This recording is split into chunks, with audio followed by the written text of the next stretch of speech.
चलिए जी, thank you so much for coming back. मेरा नाम है सुनील अधिकारी और आप देख रहे हैं अपना फेवरेट चैनल कॉमर्स पॉइंट। कैसा हम अच्छे लोग सारे। चलिए जी, चैप्टर नंबर 4 मोटिवेशन हमारा टॉपिक चल रहा था और जहां पर कल ही के वीडियो में हमने मीनिंग, फीचर, डेफिनेशन और इंपॉर्टेंस देख ली थी मोटिवेशन की।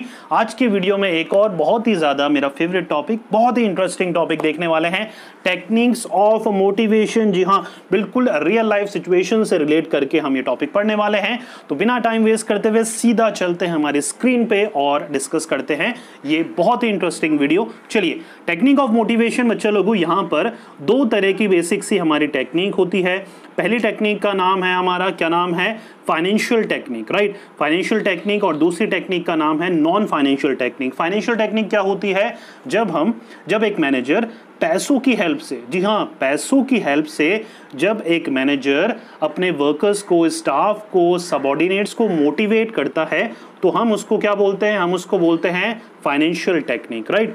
और जब एक मैनेजर बिना किसी पैसों के, बिना किसी फाइनेंशियल हेल्प के अपने सबऑर्डिनेट्स की, अपने जो लोअर लेवल वर्कर्स होते हैं उनको मोटिवेट करता है, हम उसको नॉन फाइनेंशियल टेक्निक बोलते हैं, राइट। चलिए, सबसे पहले हम फाइनेंशियल टेक्निक डिस्कस करने वाले हैं। सबसे पहली फाइनेंशियल टेक्निक है हमारी पे एंड अलाउंसेस। पे एंड अलाउंसेस क्या होता है? नॉर्मली जब भी एक वर्कर, एक सबऑर्डिनेट, एक जो वर्कर है वर्क करता है, स्टाफ मेंबर वर्क करता है, जब उसको टाइमली आप अलाउंसेस दे रहे हैं, अलाउंसेस मतलब हो गया सैलरी हो गया, पेमेंट कर रहे हैं, तो वो बेस्ट एक इंसेंटिव है उसके लिए।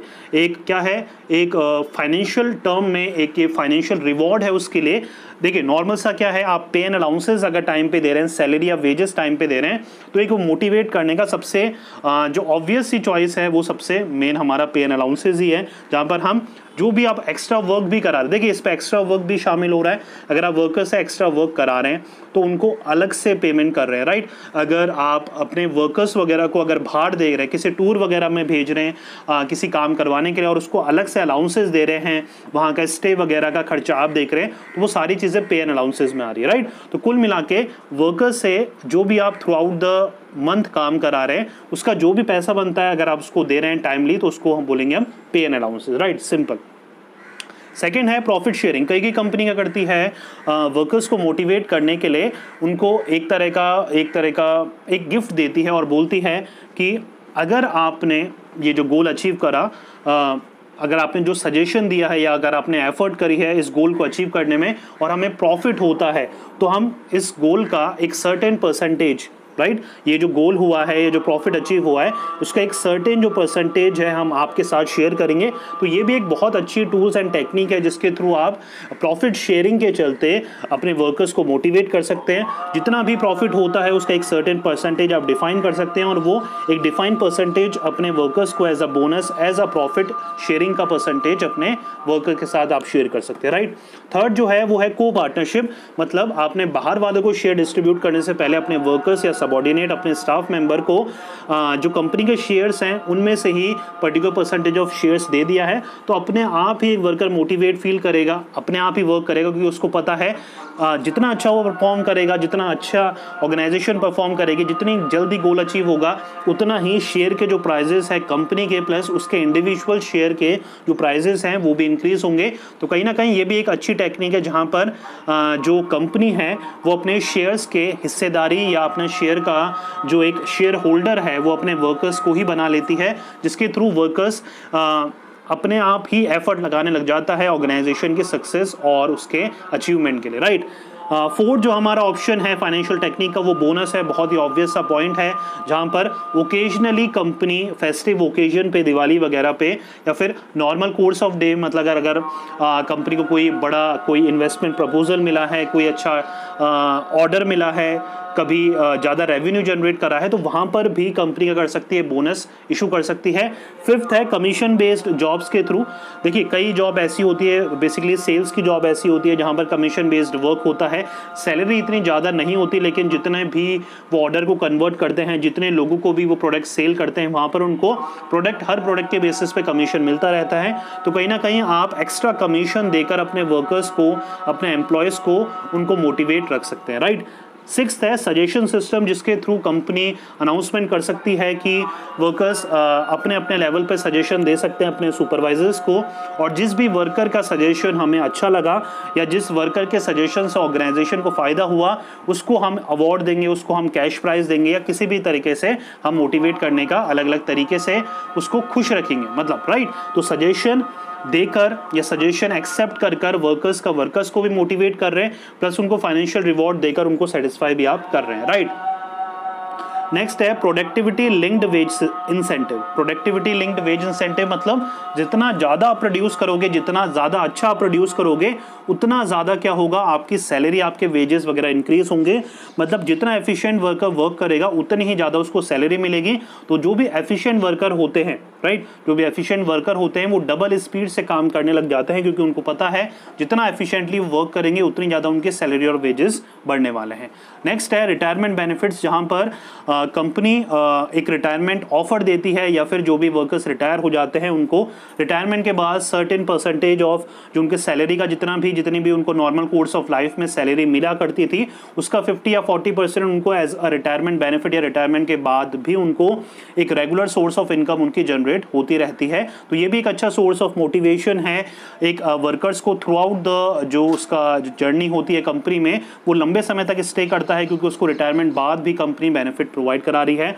नेक्स्ट है फ्रिंज बेनिफिट, जितने भी एक्स्ट्रा बेनिफिट होते हैं, जैसे वर्कर के जो बच्चे होते हैं, चिल्ड्रंस के एजुकेशन का देखना, मेडिकल जो हेल्प प्रोवाइड कराना, राइट, इंश्योरेंस हेल्प प्रोवाइड कराना, राइट, और ये सारे फ्रिंज बेनिफिट्स के पार्ट बनते हैं, राइट। तो ये सारे बेनिफिट्स कहीं ना कहीं आप पैसों की मदद से, आप अलाउंसेस की मदद से, पे एंड सैलरी की वजह से, कमीशन और बोनस की मदद से, कहीं ना कहीं पैसों की हेल्प से आप वर्कर्स को मोटिवेट कर रहे हैं, जिसके थ्रू जो वर्कर हैं वो मोटिवेट फील करते हैं। दूसरी तरीके से आज हम देखने वाले हैं जो कि है non financial technique. Non financial मतलब बिना पैसों के आप मोटिवेट करते हैं। देखिए फाइनेंशियल टेक्निक थोड़ी बहुत ईजी हो जाती है, जहाँ पर एक जो कंपनी है अगर आप अच्छा रेवेन्यू जनरेट कर रही है तो उसके लिए इजी हो जाता है फाइनेंशियल तरीके से या फिर अपने वर्कर्स को फाइनेंशियली मोटिवेट करना। लेकिन हार्ड पड़ता है या डिफ़िकल्ट पड़ता है या चैलेंजिंग जो टास्क है वो है नॉन फाइनेंशियल तरीके से मोटिवेट करना। उसके अलग अलग वेज देखते हैं। सबसे पहला जो तरीका है नॉन फाइनेंशियल टेक्निक का वो है status and job security. Worker की स्टेटस इंक्रीज कर देना या उसके जॉब को सिक्योर कर देना। मतलब अगर उसका जॉब परमानेंट नहीं था, टेम्प्रेरी था, तो उसके जॉब को परमानेंट कर देना और उसके स्टेटस अगर वो क्लर्क था तो उसको असिस्टेंट बना देना या मैनेजर बना देना। ये एक शॉर्ट तरीका है जिसके थ्रू आप वर्कर को मोटिवेट कर सकते हो बिना किसी पैसों की मदद के, राइट। नेक्स्ट है प्रेज एंड ऑनर, किसी की तारीफ करना, किसी को अप्रिशिएट करना, क्राउड में उसके लिए ताली बजवा देना, सर्टिफिकेट प्रोवाइड कराना, उसके एफर्ट को अप्रिशिएट करना। ये भी एक तरीका है जिसके थ्रू हम मोटिवेट कर सकते हैं वर्कर्स को। थर्ड है पार्टिसिपेशन इन मैनेजमेंट, वर्कर्स को भी अलाउ करना, पार्टिसिपेट करना, वर्कर के भी सजेशन सुनना, एम्प्लॉयज़ के भी जो फीडबैक हैं उनको सुनना, प्लस उनके अगर इम्पॉर्टेंट कोई आइडियाज़ हैं, सजेशन हैं तो उनको भी एक्सेप्ट करना और प्लस उनको इम्प्लीमेंट करना ऑर्गेनाइजेशन में, right. Affective leadership and supervision, अगर आपका मैनेजर अच्छा है तो कहीं ना कहीं आप मोटिवेट खुद ही फील करेंगे। ऑब्वियस सी बात है, अगर आपका जो सब्जेक्ट का टीचर है वो बहुत आपको मोटिवेट करता है, बहुत ही अच्छा सुपीरियर पढ़ाता है, तो उससे बड़ा मोटिवेशन आपके लिए नहीं हो सकता। सेम वही चीज़ ऑर्गेनाइजेशन में भी है। अगर आपका मैनेजर अफेक्टिव है, मोटिवेट करता है, अप्रिशिएट करता है आपकी एफर्ट को, आपको हमेशा चार्ज अप रखता है, एनकरेज करता है, तो कहीं ना कहीं ये भी एक सोर्स ऑफ मोटिवेशन आपके लिए हो सकता है। फिफ्थ है डेलीगेशन ऑफ अथॉरिटी, जब एक आपका सुपीरियर आपसे काम शेयर करता है, आपको काम बांटता है, आपको भी मेजर जो टास्क है, जो मेजर एक्टिविटीज़ है वो करने का मौका देता है, तो कहीं ना कहीं आप मोटिवेट फील करते हो। डेलीगेशन मतलब होता है जब भी एक सुपीरियर अपने काम को बांटता है या शेयर करता है अपने सबऑर्डिनेट के साथ, right. Job expansion and alteration, अगर आप वर्कर्स का, एम्प्लॉयज़ का जॉब की रिस्पॉन्सिबिलिटी को बढ़ा रहे हैं, नेचर ऑफ वर्क को चेंज कर रहे हैं, वर्क को एक्साइटिंग बना रहे हैं, चैलेंजिंग बना रहे हैं, कहीं ना कहीं उसमें उसको एनकरेज कर रहे हैं, कहीं ना कहीं उसको एक सरप्राइजिंग एलिमेंट जोड़ रहे हैं, कहीं ना कहीं उसको एक्साइटिंग बना रहे हैं जॉब को, तो कहीं ना कहीं ये भी एक तरह का मोटिवेशन पैदा करता है ऑर्गेनाइजेशन में, राइट। तो जॉब को एक्सपेंड करना, पहले क्या हो रहा था, अगर वर्कर्स को आप बहुत छोटा काम दे रहे हो तो उसको अपना टैलेंट दिखाने का मौका नहीं मिल रहा था। तो अगर आप उसको ज़्यादा काम दोगे, ऐसा काम दोगे जिसमें वो अच्छा है, या फिर कोई एक्साइटिंग जॉब अपॉर्चुनिटीज़ दोगे, तो कहीं ना कहीं वो मोटिवेट फील करेगा। 7 तरीका ग्रुप डिस्कशन का है, जहां पर आप वर्कर्स के साथ भी ग्रुप में डिस्कशन करते हैं, उनकी भी राय, उनके भी सजेशन, उनके भी कमेंट्स, उनके भी फीडबैक सुनते हैं, ताकि वर्कर्स तो मोटिवेट फील होते ही हैं, आपको भी उनकी प्रॉब्लम का, उनके ग्रीवेंसेस का, शिकायतों का, कंप्लेंट का पता लगता है, राइट। 8 जो है हमारा वो है अपॉर्चुनिटी फॉर डेवलपमेंट। जब आप वर्कर्स को ग्रो करने की अपॉर्चुनिटी देते हैं, आप उनको ट्रेनिंग प्रोवाइड कराते हो, आप उनको सर्टिफिकेट कोर्सेज कराते हैं, आप उनको प्रैक्टिकल ट्रेनिंग प्रोवाइड कराते हैं, आप उनको इंटर्नशिप करने का मौका देते हैं कहीं और भी, तो कहीं ना कहीं आप उनको अपॉर्चुनिटी दे रहे हो डेवलप करने की। और वर्कर्स हमेशा अच्छा फील करता है ऑर्गेनाइजेशन के बारे में अगर उसको अपॉर्चुनिटी मिल रही है डेवलप होने की, राइट। कंपटीशन एंड चैलेंजेस, अगर आप ऑर्गेनाइजेशन में रेगुलर बेसिस पे कंपटीशन रखते हैं, चैलेंजेस रखते हैं, टास्क रखते हैं, अचीवमेंट के लिए उनको कहीं ना कहीं मोटिवेट करते हैं, कहीं ना कहीं एक्साइटिंग बनाते हैं अपने नेचर ऑफ टास्क को, तो कहीं ना कहीं वर्कर्स उस वे में भी मोटिवेट फील करता है। 10th है हेल्दी एनवायरनमेंट। बेसिक सा अगर आप एनवायरनमेंट ही हेल्दी रख रहे हैं, वर्किंग जो एटमॉस्फेयर है वो आपका पॉजिटिव है, हार्मोनियस रिलेशनशिप है बिटवीन द वर्कर्स, जो आप डिफ्रेंशिएट पैदा नहीं करते हो, सबको इक्वल स्टेटस देते हो, इक्वली मोटिवेट करते हो, आप उनका जो वर्किंग कंडीशन है, आप उनके ड्रिंकिंग फैसिलिटी हो गई, आप उनकी रेस्ट एंड रिकवरी हो गई, उनका ध्यान रख रहे हो, सैलरी टाइम पे दे रहे हो, तो ये सारी चीज़ें हेल्दी एनवायरनमेंट का ही पार्ट है। तो कहीं ना कहीं ये सारी चीज़ें भी मोटिवेट करती है वर्कर्स को अपना 100% देने में, राइट। तो आज हमने देखा कि फाइनेंशियल और नॉन फाइनेंशियल टेक्निक वो कौन कौन सी है जो कि एक वर्कर्स को मोटिवेट रखती है हमेशा अपने जॉब में 100% देने में। तो उम्मीद करता हूँ आज का वीडियो पसंद आया होगा। आप फुल सिलेबस के नोट्स डिस्क्रिप्शन से डाउनलोड कर सकते हैं। मिलेंगे नेक्स्ट वीडियो में किसी और इंटरेस्टिंग टॉपिक के साथ। तब तक पढ़ते रहिए, मेहनत करते रहिए, क्योंकि आपका भी दिन आएगा। Thank you so much.